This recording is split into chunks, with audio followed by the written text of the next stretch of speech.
You want to know how I know some people, even myself, that I don't trust God as much as I thought, or you don't trust God as much as you thought, because we still get angry when things don't work out, still doubting God's plan at times, still doubting myself at times, still not believing that He's going to make a way out of no way, that doors are closing in my face left and right. Nothing's really working. But then somehow out of the blue, out of the ordinary, as we would say, but it's just God was already doing the work behind the scenes.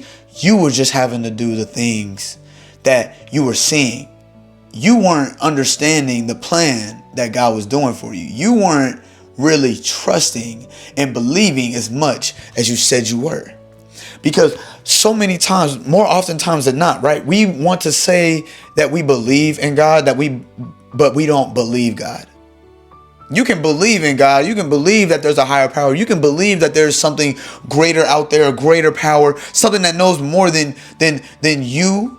But at the end of the day, though, if you believe in God but don't believe God, then those are two different things. Because you have to believe what God says and believe what God said He's going to do for you in order for you to continue to be faithful, in order for you to keep not wanting to doubt, in order for you to be happy in the times that you should be upset, to be more prideful in the relationship that you have with Christ, more than the job that you didn't get, more than the money that you didn't get, more than the argument or the relationship that didn't work out for you. You have to have more pride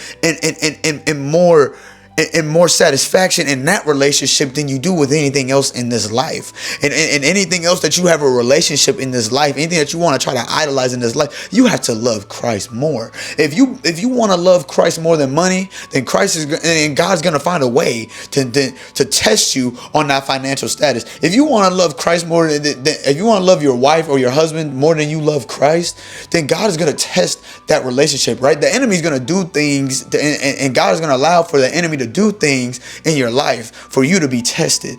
But it's not to hurt you, it's not to harm you, but it's only to make you better. It's only to make you realize that I can't do these things without God. It wasn't until I couldn't walk and when I tore my Achilles and I realized that I'm alone and I got to do these things on my own. I have to relearn how to do this, but I still have my family, right? It wasn't all on my own. But what I'm saying is on my own in my head, on my own in my spirit, on my own and believing in myself again, trying to get back to what I wanted to be, trying to get back to who I believe I could be and actually be greater than that and move forward past that, because I thought I was great. I believed I was something. I believed that I was going somewhere, but little did I know I was nothing. I was little. I was minor, believing that I was major whenever I was in the little leagues, but I wasn't even close to the major leagues yet. I didn't even know what it really took to grow. I didn't know what it took to be disciplined. I didn't know what it took to be patient, but I had to learn how to stop avoiding those things, right? I had to learn how to stop avoiding those questions of believing and saying that, who am I whenever times get rough? Who am I whenever God knows that it's going to be times whenever I'm tested, and I have to learn to trust Him more than I know what to see what the test is doing to me, right? In the book of Proverbs, chapter 3, verse 5 and 6, it says that trust in the Lord with all your heart and lean not on your own understanding. In all your ways submit to Him, and He will make your paths straight.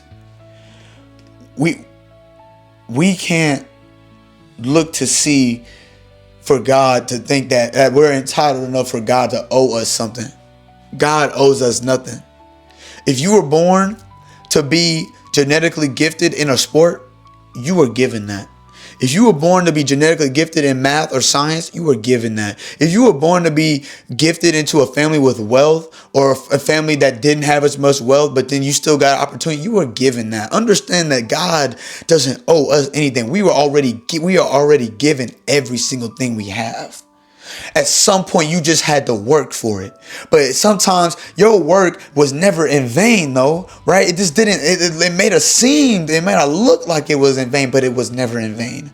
It was just to prove that to God that I can handle this. I can do this. I believe and trust in you. I believe everything that you said that is going to happen is going to happen. But I know that it's not always going to be sunflowers. I know it ain't always going to be rainbows. I know it ain't always going to be sunny. I know there's going to be overcast. I know there's going to get cold. I know it's going to rain. I know I'm going to slip and fall, but I got to get up. I gotta prepare myself. I have to bring the right tools, bring the right materials. I have to know and study myself in order to know, why don't I trust God? Why don't I trust myself? It's something deeper within inside of you. You have to figure that out. You have to find it out. You have to grow it. You have to mine it. You have to be able to build.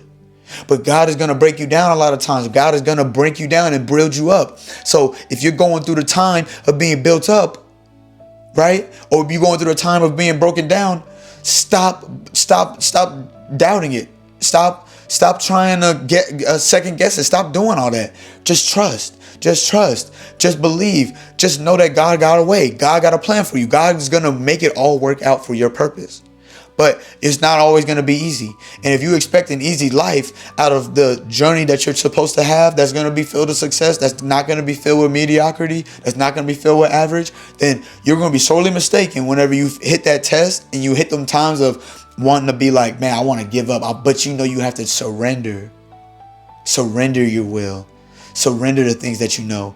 Give up on the things that you want to, that you think that you know, that you think that you believe in, and get into your word. Pray. Get stronger with Christ, because those are the things. That's what's going to get you to the next level. That's what's going to get you past the masters, past the PhD, to where people are calling you, messaging you, wanting to do things with you, rather than you trying to look for everything else and everything and in everyone else.